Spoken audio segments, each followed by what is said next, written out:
Sa kapapasok lamang po na balita, tinambangan ng mga pinaniniwalaang miyembro ng New People's Army ang convoy ng Presidential Security Group sa Arakan North, Cotabato alas 6:05 ng umaga.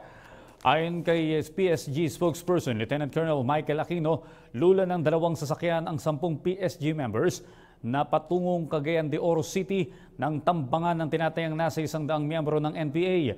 Ilan sa mga PSG ang nagtamo ng slight wounds sa katawan. Sinabi ni Aquino na normal na administrative movement for coordination ang misyon ng mga PSG.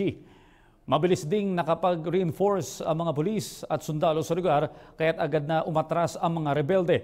Sa ngayon, secured na ang lugar at wala na ring labanan na nangyayari pero nagpapatuloy ang hot pursuit operations laban sa rebeldeng NPA. Ang grupo ni alias Jinggoy Anya ang nasa likod ng pananambang sa mga miyembro ng PSG. Kasunod ng insidente, inalerto na ang Bukidnon Police Provincial Office, Provincial Public Safety Company at Regional Public Safety. At yan po naman ang aming mga nakalap na balita at impormasyon para sa PTV Newsbreak. Ako po si Audrey Gorizeta.